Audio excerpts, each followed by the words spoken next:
جس معاشرے میں ظلم پھیل چکا ہو اس معاشرے کا زندہ رہنا بھی ایک معجزہ ہے۔ حضرت علی کا فرمان ہے نظام کفر کے ساتھ چلتا ہے، ظلم کے ساتھ نہیں چلتا۔ جب معاشرے میں ظلم پھیل جاتا ہے تو اللہ تعالیٰ اس معاشرے سے نظریں ہٹا لیتا ہے اور وہ معاشرہ حقیر ذلیل فقیر ہو جاتا ہے۔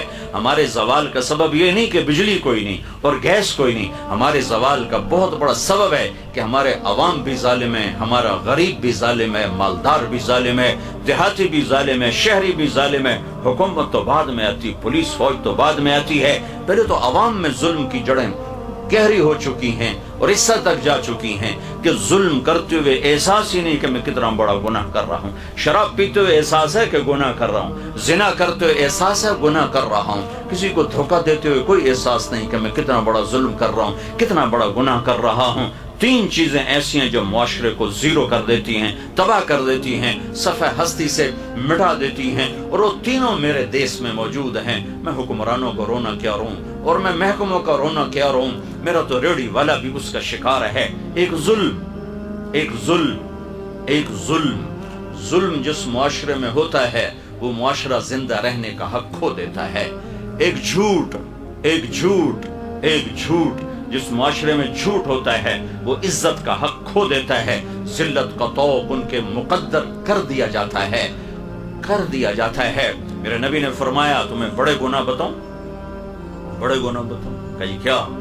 کہ شرک کرنا، قتل کرنا، ماں باپ کی نافرمانی، اور آپ ایسے ٹیک لگا کے بیٹھتے ہیں، ٹیک لگا اور اب بتاؤں، سیدھے ہو گئے، پہلے ٹیک لگا پھر یوں سیدھے ہو گئے، اور اب بتاؤں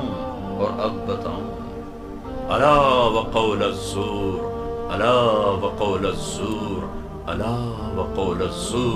اور جھوٹ اس کو اتنا دہرایا کہ صحابہ فرمانے لگے ہمارے جی میں ہے کہ کاش اب آپ چپ کر جاتے۔ اور دوسری جگہ فرمایا جھوٹی گواہی، جاؤ پاکستان کی عدالتوں میں دیکھو ٹکے گواہ بک رہے ہیں کہ ساڑھ کو گواہی لے لو، ساڑھ کو جی پوا دو۔ تو ایک ظالم معاشرہ سر اٹھا کے زندہ نہیں رہ سکتا، پست ہونا ہی مقدر ہے۔ ایک جھوٹ ایسی لعنت ہے، میرے نبی کا فرمان ہے الصدق ینجی والکذب یہلک، جھوٹ ہلاک کرتا ہے، سچ نجات دیتا ہے۔ ہمارے چھوٹے بچے جھوٹ بولتے، ماں جھوٹ بولتی، باپ جھوٹ بولتا ہے، بھائی جھوٹ بولتے ہیں۔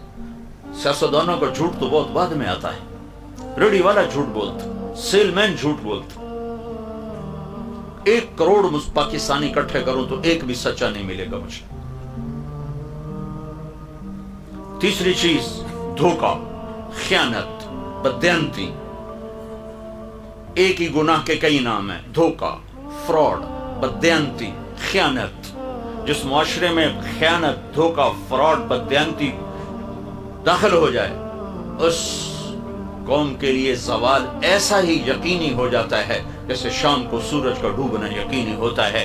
جیسے سورج کو واپس نہیں لا سکتا، اس معاشرے کو ذلت سے واپس کوئی نہیں لا سکتا۔